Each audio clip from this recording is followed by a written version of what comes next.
Rodale and the ATL. Of course, we're live on our Taste of Tradition podcast. Yeah, I'm turning this music down because it's a little too loud for me. So I'm turning that down some more. There we go. Yeah. And tonight, of course, we're going to have a good time, man. Just conversation about life itself. Yeah, we got some things that we're going to do tonight. And got a wonderful lady on with me. She's have a wonderful testimony that she wants to share. And I want her to share it. And she's been eager to share it. And so what I want to do is give her an opportunity to, yeah, there we go. That's much more. There we go. Okay.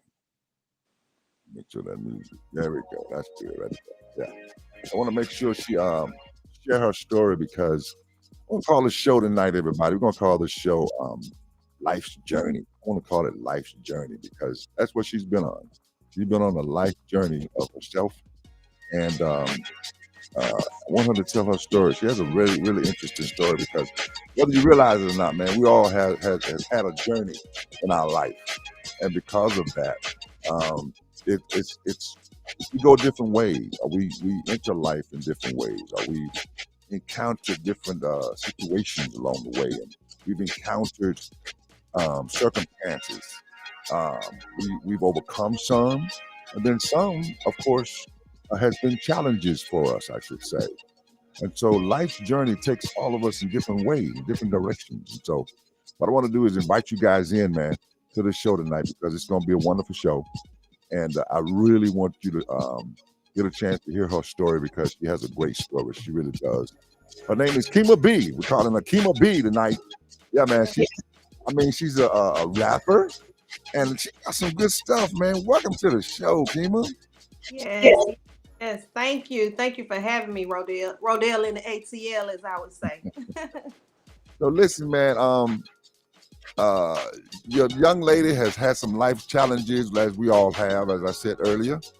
And I want you to kind of give your testimony, your journey as to what got you where you are now, because it's an interesting story that I've heard several times, and you shared it with me at times. And of course, I want our viewers to really hear the story because you probably can relate to it in so many ways too. And by the way, if you we're actually on LinkedIn today, we're on YouTube, we're on Facebook Live, as well as a tasteoftradition.com. And of course, if you're on YouTube, you know how to subscribe and like the button. You know how you do that. Okay, do those things that you need to do.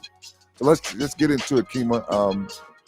At what point in your life you want to share? Because you've had an interesting life. Let's just kind of start with wherever you want to start. Well, we really can start from the beginning of growing up in church, having a foundation on God, knowing God, but choosing to go astray. Because I was raised in the church, been in church all my life, and when I was in church so much, I remember when I was 14, I remember telling myself, I can't wait till I get grown so I don't have to go to church no more. That was one of the, I was like, every time you turn around, man, are we in church? We in vacation Bible school, revivals as a child. So, wow. you really, I had a childhood, but I still was in church, which you don't understand until you're older, how that foundation is laid, and it help you where they say train up a child in the way they should go and they won't go astray. Even though they go astray, they know to come back home to that foundation. You know, it's interesting you say that, and hold your thought right there. Interesting you say that because we all have been there, man. That's why I said I want you to share because we all can relate to, being in church all of our lives. They took us to church, Bible study, vacation Bible school. Vacation Bible school. We had after school programs where if we wasn't in school, we was at church. And in my case, man, my mama had us a Monday night choir rehearsal, Wednesday night Bible study, Friday night service, and right back there Sunday morning, Sunday school, Sunday service, and then Sunday night. But yeah, go ahead. Yes, that's basically my life story, the same. So we can relate. Starting there, we can relate. Yeah. Okay, so opposed to being in church, when I turned 16, I had my first child. I I was in the 11th grade when I had my first kid. And I thank God that I was able to have them early because now I'm living my life. I'm living my best life, and they grown, and I'm growing with them. How about that? How But about that? I grew up two-parent home, and I had a stepdad like that took on the role of my dad, but I still had two parents. Well, I actually had three because I Mm, had two, the stepdad and my biological father and my mom. So I was blessed. I always had an overflow of whatever it was. yeah. Um, Let me see. Where can we start? First kid at You 16. had a first, okay. After having my kid, I decided I didn't want to go to school no more. But I Mm, stayed in school. Here I am, 11th grade with a baby. 12th grade, I had another kid. mm, So I had two kids in high school.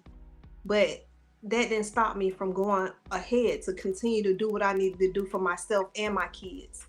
But in the midst of me going that route, going to school, when I did finish school, I decided, I said, I have two kids. I got to figure out how I'm going to survive, how I'm going to maintain to, provide for myself and my kids.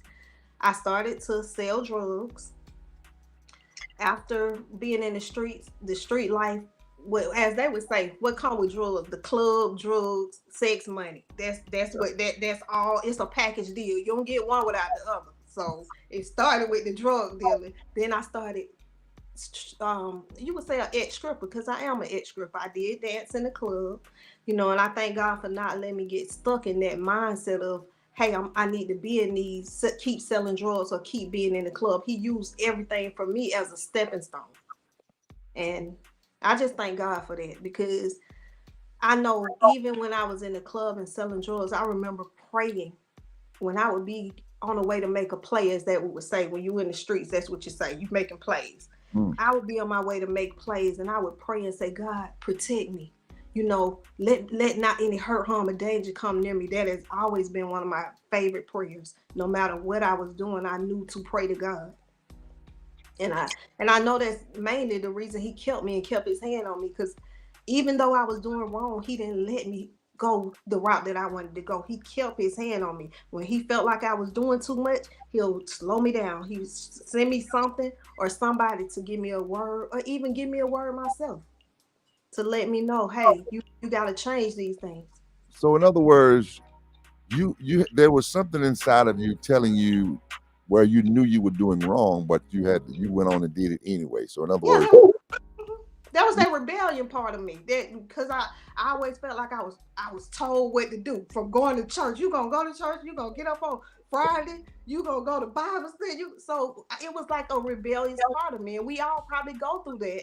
Not some people don't go as deep because I was rebellious, and I know I was. It would be times God would be like, "Hey, don't do that," and I do it, and I suffer those consequences. But I knew it was consequences to the actions that I took, not being obedient. yeah. And that's one of the things that a lot of us suffer with or challenge have those challenges where we want to do something. I'm thinking of when we was raised as kids, man. The parents were so strict. I had some very strict parents. I don't know about Mhm. you. My parents were very strict, where we couldn't do certain things. I recall where growing up as a kid, by us living in Florida near the beach, we couldn't even go to the beach, man. Oh wow. No such thing as going to the movies. You know what I'm saying? Well, no such thing as going out late on weekends. No, you have to stay home. So yeah, we all have had our own separate challenges, and as you said, rebelled in some ways. I remember telling my mama one night, uh, "I'm gonna go and do what I want to do." She said, "You do what you want to do, but you make sure you back here by 11 o'clock." And I was not back there by 11 o'clock. I think it was like 11:30. Well, I had to sleep in my car. Oh wow. Wow. Were you grown at the time? How old were you? I was grown. Well, I consider myself. When I was a teenager, I was able to Oh drive yeah. drive a car and stuff, and so Hmm. still living under her roof, and that was the thing. If you're a kid, man, nowadays, some kids, they kind of do what they wanted, but back in the day, we couldn't do what we wanted to, Oh no, and no. live, We had structure. and live under the same roof at the same time. So yeah, That's right. there was structure and rebellious going on as well. We didn't want to do certain things. My mama got my attention by slapping me in the mouth. I was just that bad, y'all. I was just that bad. You know what my mom would do? Hit me in my back with her hand in the middle, make you like, oh wait. That's a sensitive area, so yeah, I can tell. Yes. But man, I tell you, man. But go ahead with your story because people need to hear this, man. With those challenges and being rebellious as a child. Okay. Let me rewind, because I went through a molestation too, and a lot of people didn't know that part, and I didn't really tell nobody about it until I was 33 years old. So from the age of, I want to say when you got molested. 7, I was between the age, I can't really remember, but it was either 7 through 9, somewhere up in there. And it was to the point where it made me a bully to other people, I think, but be considerate to other people at the same time. And when I say that, because I was getting molested and nobody knew, that was a hurt and pain that I was experiencing that nobody else knew about. So people would be like, hey, she fast or she this, but not knowing what was causing me to be fast or what I had experienced that made me move faster than most kids my age. So what was this happening on a frequent basis or every now and then? No, it wasn't it wasn't a penetrational molestation. But molestation is molestation, because when you're a kid and you're innocent, you know nobody's supposed to touch you. That's just what it is. But it was where it was a guy my mom used to work with, and she was working at a wash house, and the guy would always tell me I could help him clean out the dryers, because you would find money in the dryers when people wash their clothes and stuff. So we would clean out the dryers. They would pay him to come and clean out the dryers. And I remember the first time it happened, he was like, come on, we're going to clean out the dryers. We clean out the dryers when we would have to dump the trash in the back. And my mom, another part of being rebellious, not listening. My mom used to tell me, you ain't going out that door. But here I am. Every time he'd be like, we got the money. We got to go get the money. You ain't thinking about what your parents said. You're thinking about that money. You go get that money. So I went with him to the back to empty the trash, and he would tell me to touch his private part. And I was like, touch your private. And I knew better. But when you're a kid, that's why I do sympathize with molestation, people who have experienced it. When people be like, why you didn't tell nobody? For one, it's an embarrassment. It's an embarrassment. Even as a kid, you don't know if somebody else is experiencing that, and you just don't want to be singled out to, hey, she did that. Or, a lot of people would say you knew better. Even when you know better, you're a child. And if an adult is telling you to do something, you're being obedient to that adult. So at that point mentally, did you not want to tell somebody, or you just felt like if you told somebody, they wouldn't really believe you? Now, it wasn't that I didn't think they would believe. I knew I had a mama that would go to war about her child. So it was like, do I tell my mama and my mama gonna kill somebody, or do I just keep this secret with me? And I chose to keep that secret. I chose to keep it until I was 33 years old, I want to say. I would tell my close friends, because a lot of my close friends, the spirit of, what is it?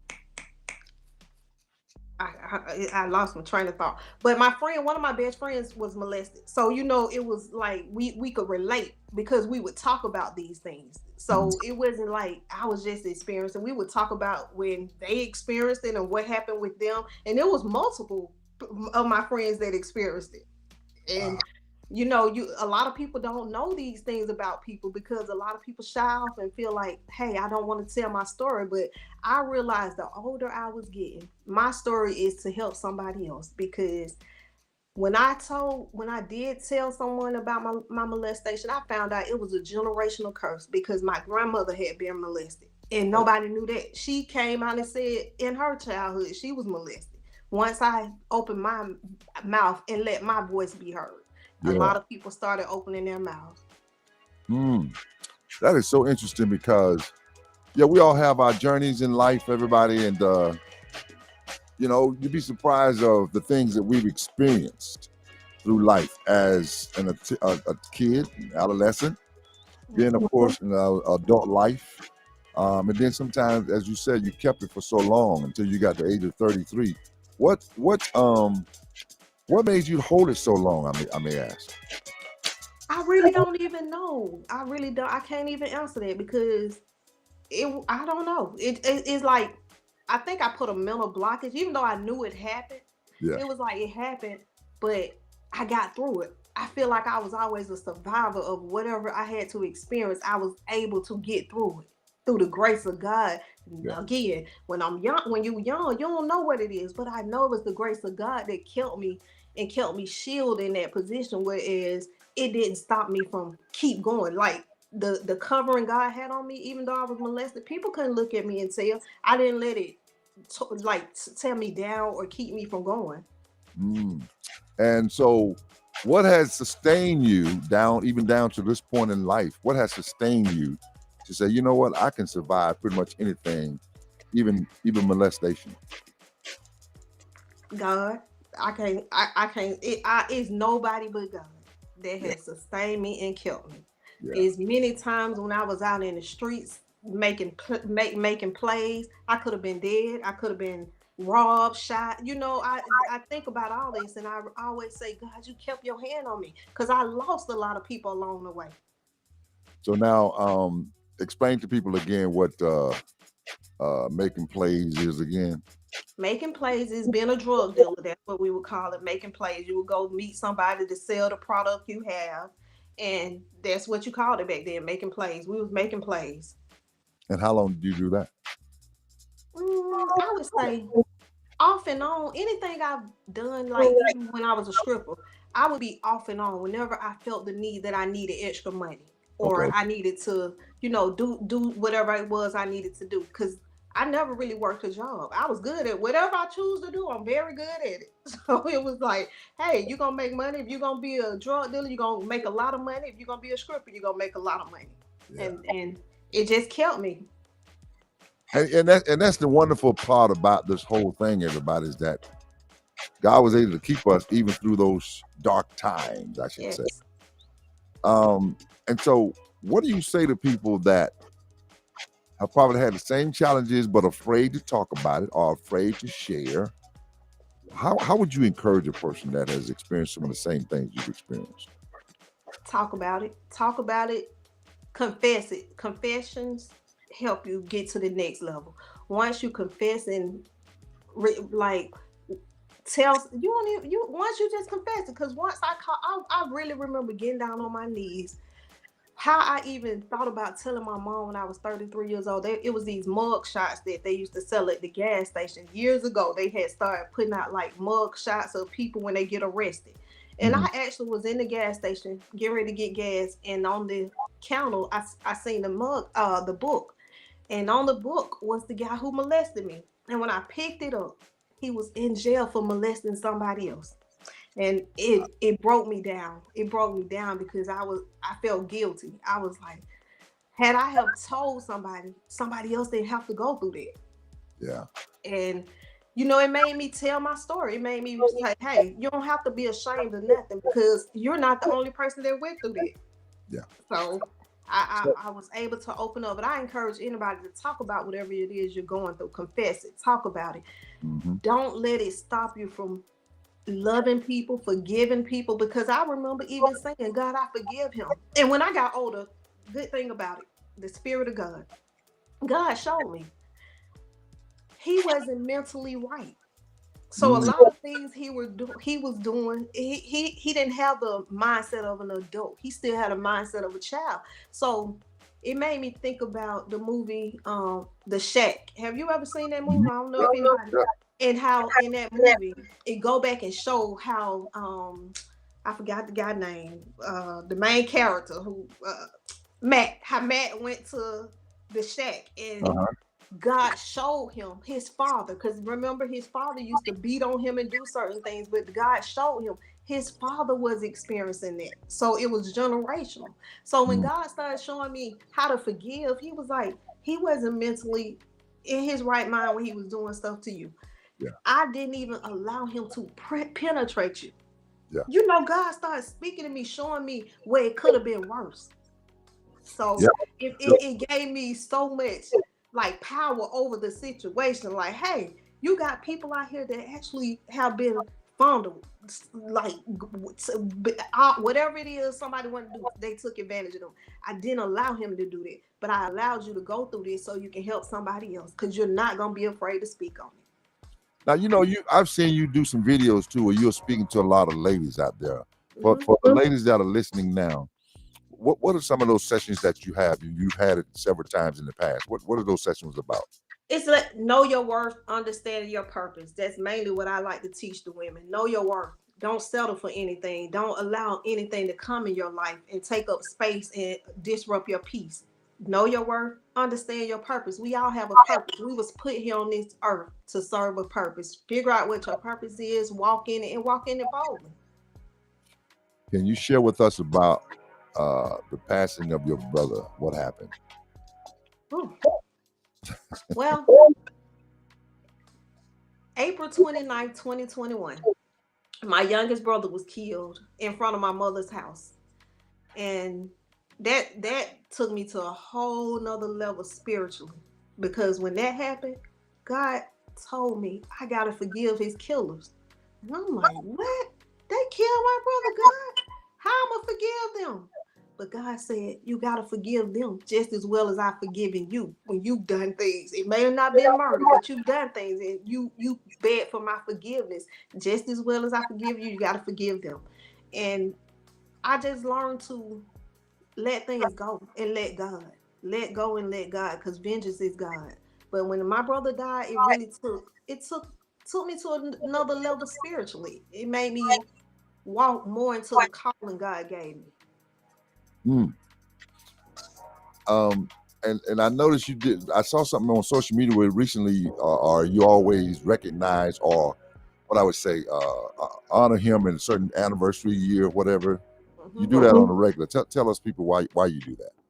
I do that because I want people to remember my brother. He was a great person. Like, give you the shirt. And I ain't just saying this. Anybody that knew my little brother, they'll be like, that was a good dude. Yeah. He would help anybody. He would just he was always just the life of the party, but the quiet version. You pull up somewhere, he paid for everything, whatever anybody need. The kids in the neighborhood, he look out for any and everybody. Just not material, just his presence was just a peaceful presence. He never really let anything bother him, and that was another thing that I learned from him. Why are you gonna be upset? Why are you gonna scream and holler? Why are you gonna argue? Like, my brother was just a peaceful person. And I want people to know that. I've seen those same attributes in you, Kimo, because it seems like when I've been around you several times, you always have a word for somebody. Are you encouraging somebody? Are you letting them feel as though, look, they are somebody? Why do you do that? Mainly because I was raised like that. My mom and my family, we are a close family. For one, we let each other know we love you. You are beautiful. So if I was raised like that, that's always in my heart to encourage somebody else, because I genuinely know we all are beautiful. No matter what we look like physically, we all are beautiful. In God's eyes, we beautiful. And you never know what somebody may be experiencing. So if I walk in somewhere and I look at somebody and I can tell they down or sad, I always want to be able to speak a word of love, peace, because you never know what they're experiencing. They could be facing suicide, and your one word to them, hey, how you doing? You having a great day? That can encourage them.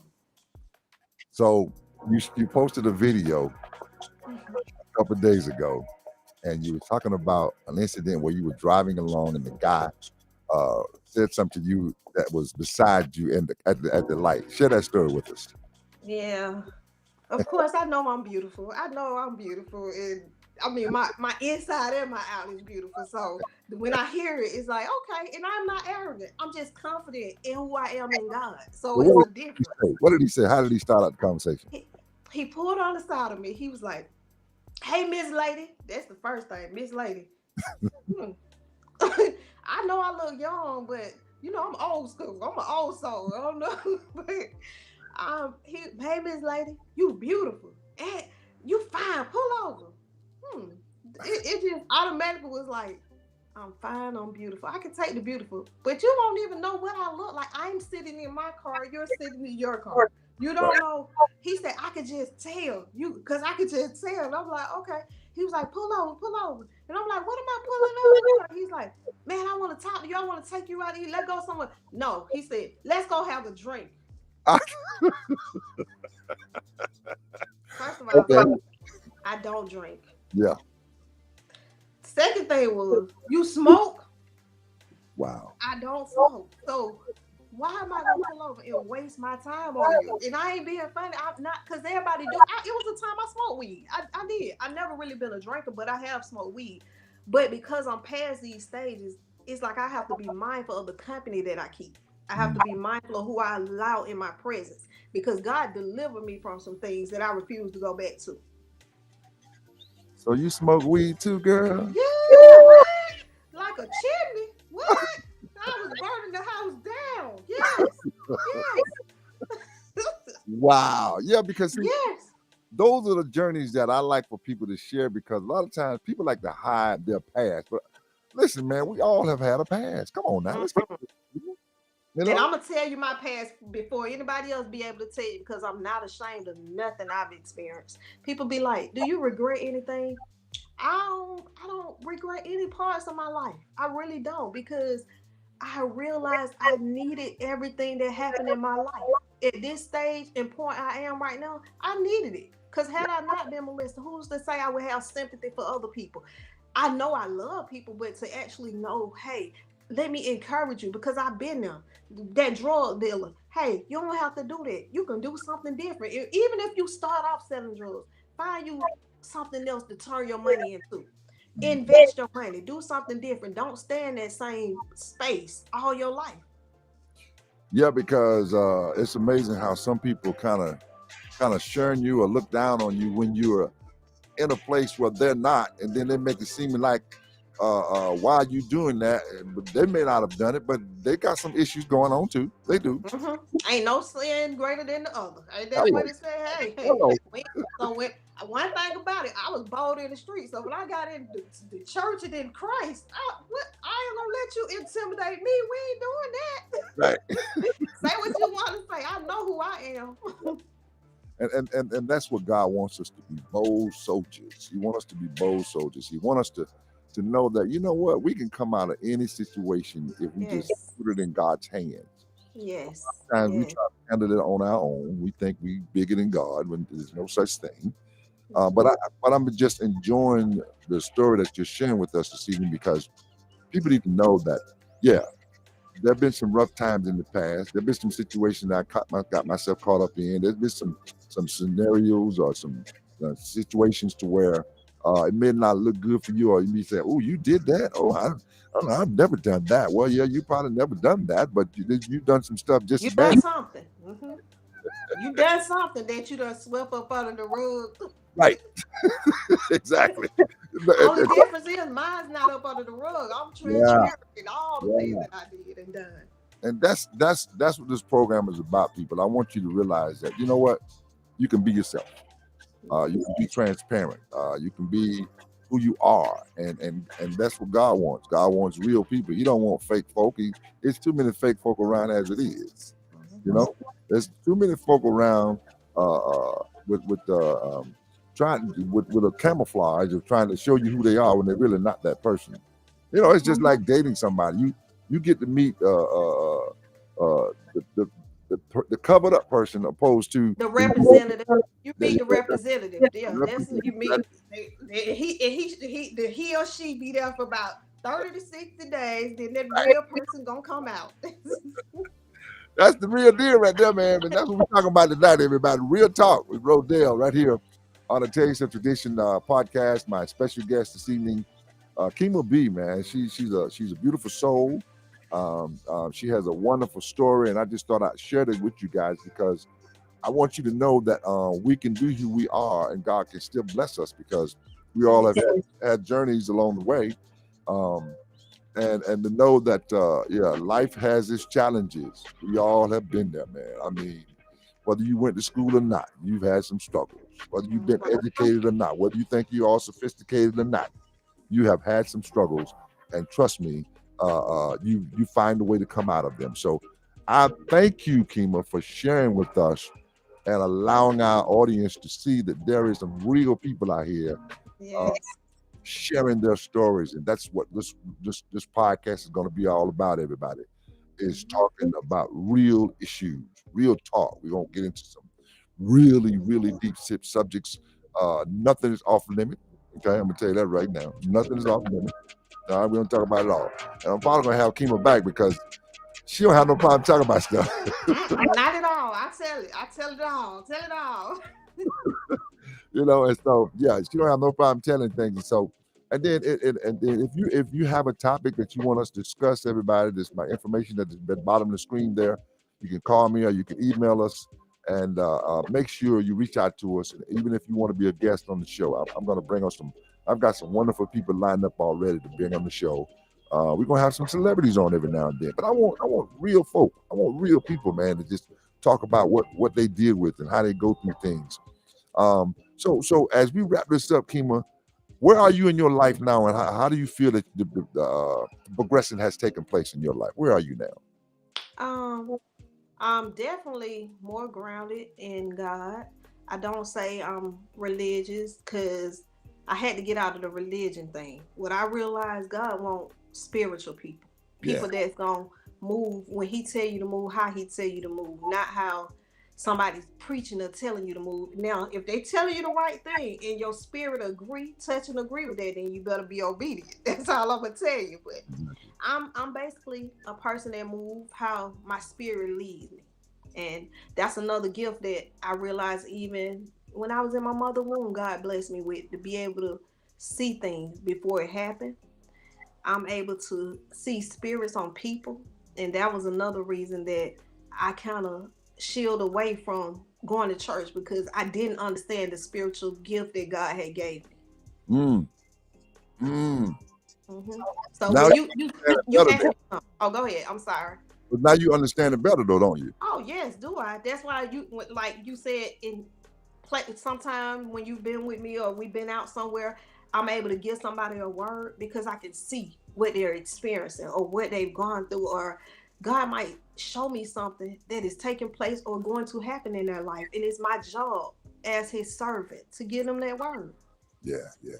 You talked about the spirit too will lead you in certain things. I thought of a song, everybody. Where you lead me, I will follow. Yes, Lead me, I will follow.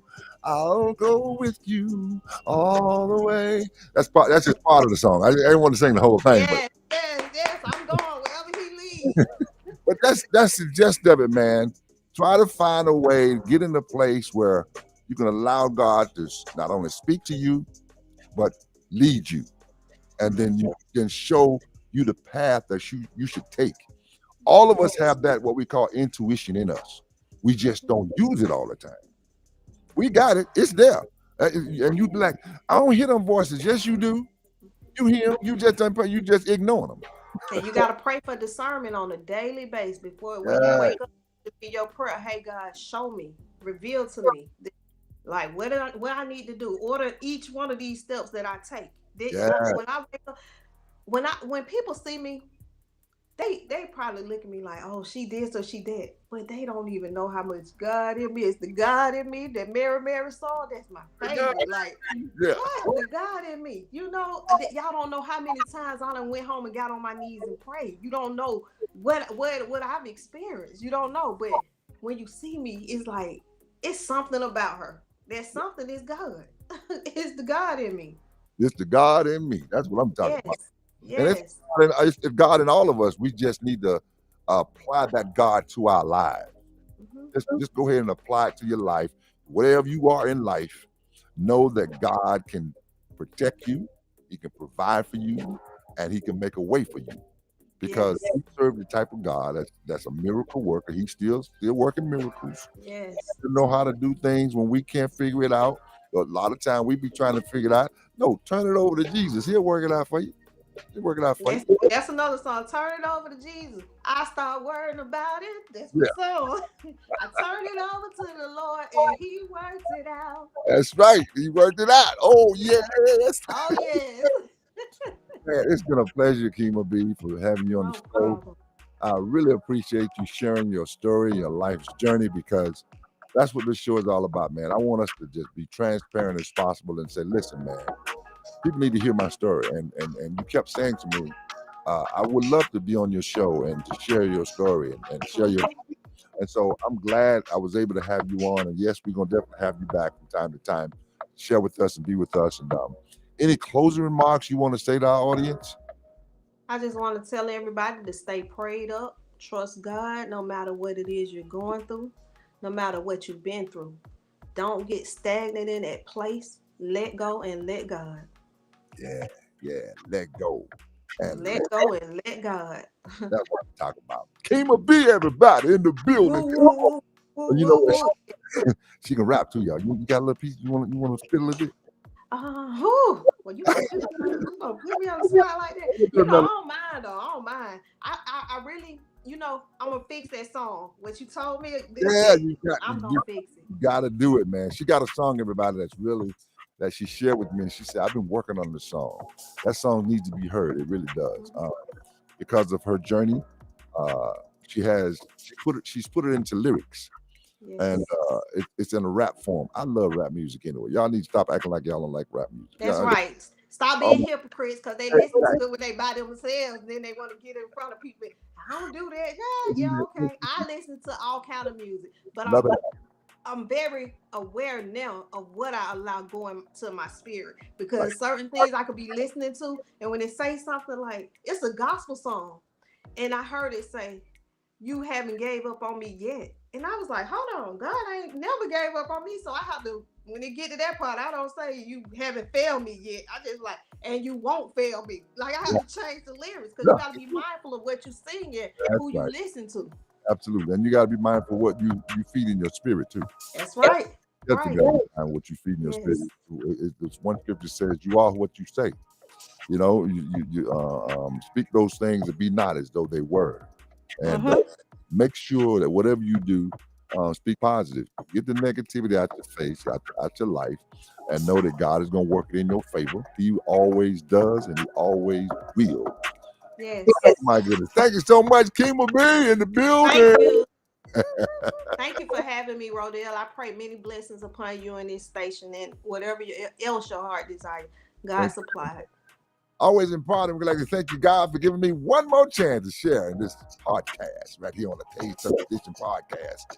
Until the next time, everybody, y'all have a wonderful evening, and you can share the broadcast. You can, as I said, it's on LinkedIn, Facebook, YouTube. Go back and watch it if you missed it, and enjoy yourselves. Until the next time, y'all be blessed. Amen.